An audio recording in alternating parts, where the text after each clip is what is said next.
Video I am going to talk about a beautiful result which is a consequence of fundamental theorem of calculus and which will help us in determining the definite integrals for several functions. You have used this method in your high school rather intuitively rather than knowing the more formal statement of it. So let me for once and all try to write down a formal statement, give a proof and illustrate this with an example. So what is the method of integration by substitution?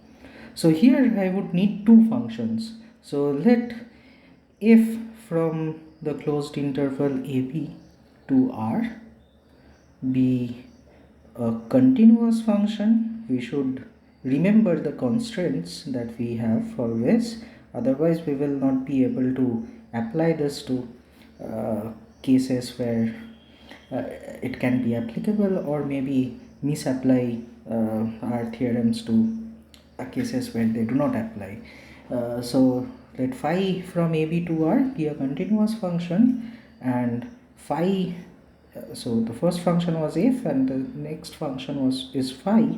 So phi is a function from the closed interval alpha beta to r, and this function needs to have some stronger properties.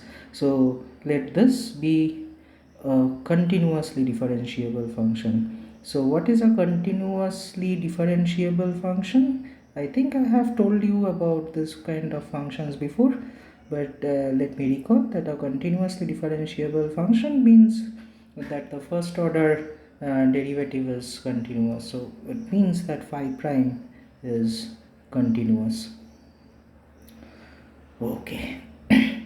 So then we will see that the function f composite phi times phi prime, this function is a function from alpha beta to r. So this is simple composition of function. Okay, so here I would need one more thing. So further let phi of the closed interval alpha beta is equal to the closed interval that we started with, that is this interval ab. So you could easily see that phi, so first you have this alpha beta, and here you have ab, and then you have r. So here the function is f, phi is this function. So the composition f composite phi goes from alpha beta to r, and also you can easily see that phi prime is a map from alpha beta to r. So the product of these two functions, first is f composite phi and then as phi prime, is a function from alpha beta to r. So then this function is integrable.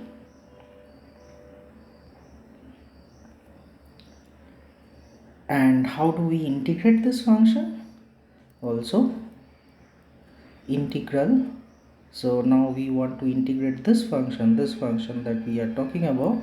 So integral f composite phi t times phi prime t dt, and what will be the upper and lower limits? It is simply alpha and beta, and this turns out to be exactly equal to integral phi alpha phi beta of now fx dx.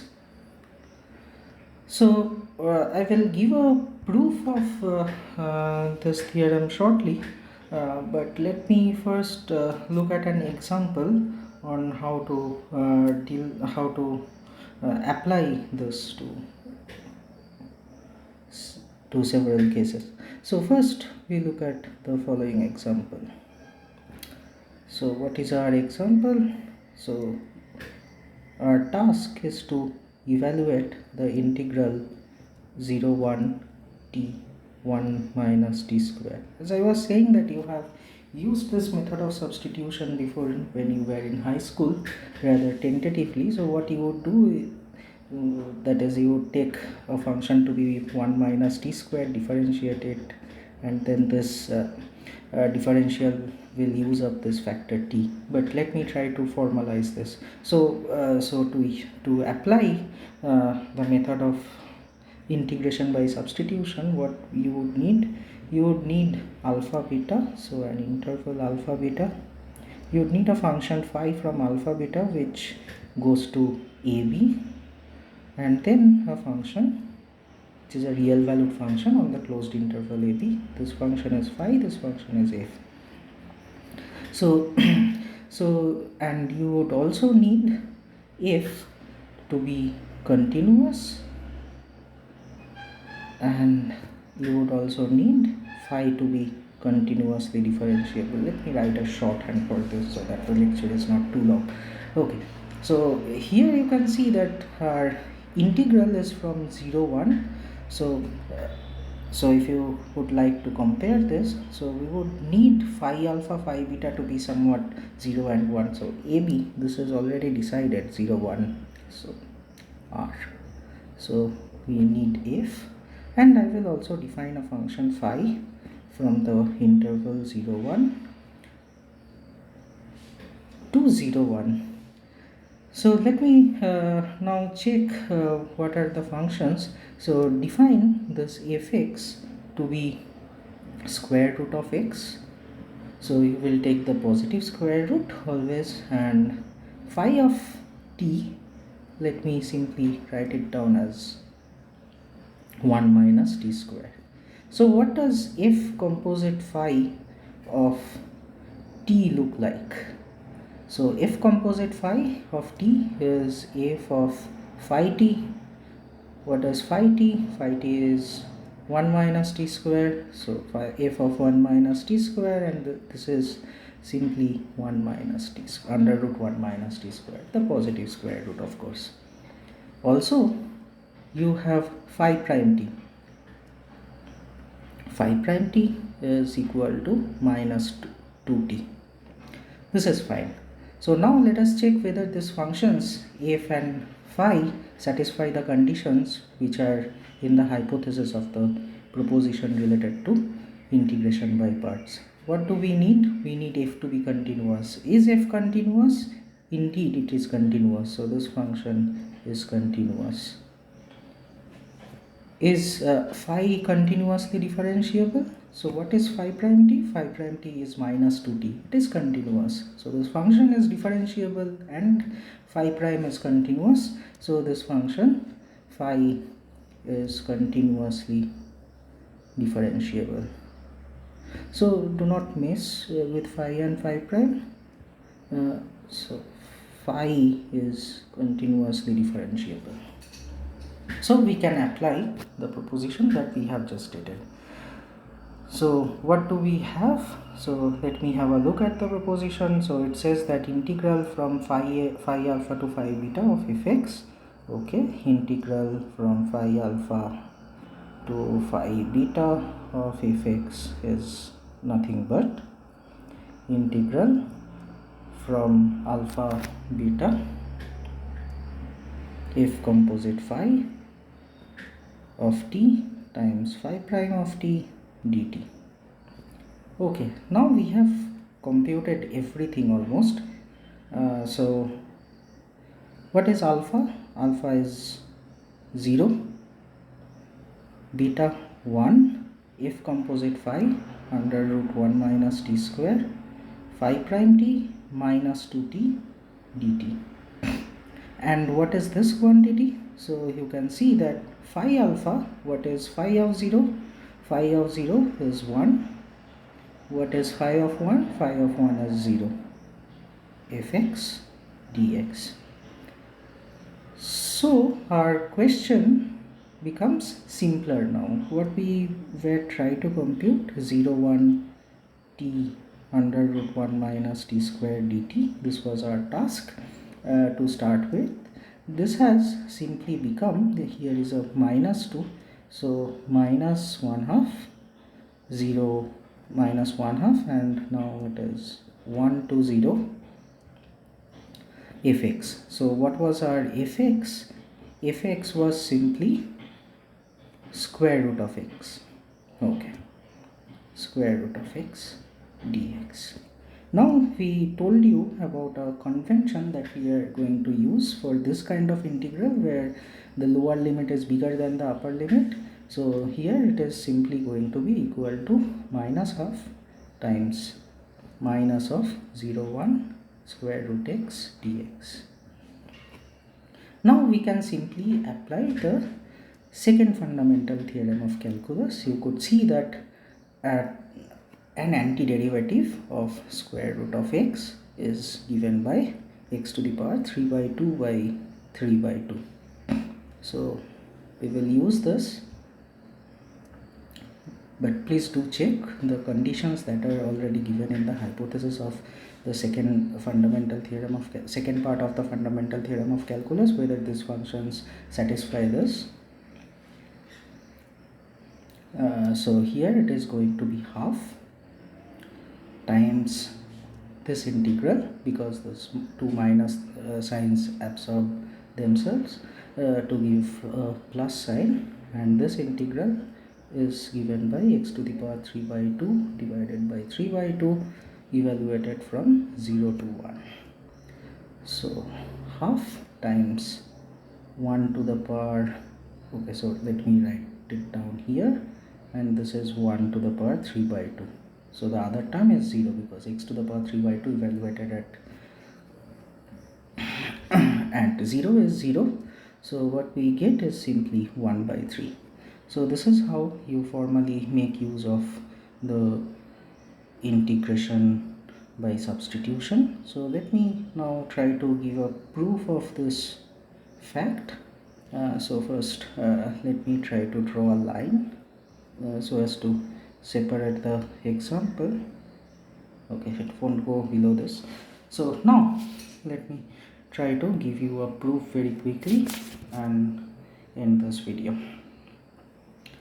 So here is the statement upstairs, and so f is a function, continuous function, phi is a continuously differentiable function, and we are looking at the integral of f composite phi of t times phi prime of t.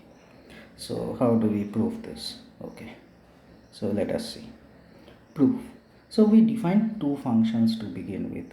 So one function is big F. Now small f big F, it has probably become your second nature by now. So how do you define this function? So fx is given by a to x f of u du, and we also define another function that is big H, which is from alpha beta to r, given by h of t is equal to f of phi t. Okay, by chain rule, so chain rule is something which comes from differentiation. We have h prime t is equal to f prime of phi t times phi prime t. What is f prime? We know that by first fundamental theorem of calculus, ftc1, this is equal to small f of phi t. Now this is simply phi prime t. Now our claim is that h prime t is integrable. How does it follow? It is not necessarily true that the composition of two integrable functions is integrable. We have not proved such kind of a theorem, but let's see how it is done. So first of all, phi was continuously differentiable. So phi prime is continuous. We know that continuous functions are integrable. Now phi was continuous. Of course it is differentiable, so it has to be continuous, and f was continuous. We know that composition of two continuous functions is continuous. So that means f of f composite phi, this is also continuous. And we know that continuous functions are integrable. And now we also have seen that product of two integrable functions is integrable. So we have seen that this function that we have taken here is an integrable function, and this function is nothing but h prime t. Okay, so now we are in a good shape. So let me now try to compute what is integral of so this is going to be alpha beta h prime t dt. You probably already know where we are going, and then this is equal to, already given that we have proved, this is integral alpha beta. Simply apply the chain rule here, f of phi t times phi prime t dt. And what is this quantity equal to? You could easily apply the fundamental theorem of calculus part 2, and you will see that this is equal to h of beta minus h of alpha. I am sure that you are following me, and this is all very easy. And what is this guy equal to? This is equal to big F of phi of beta minus big F of phi of alpha.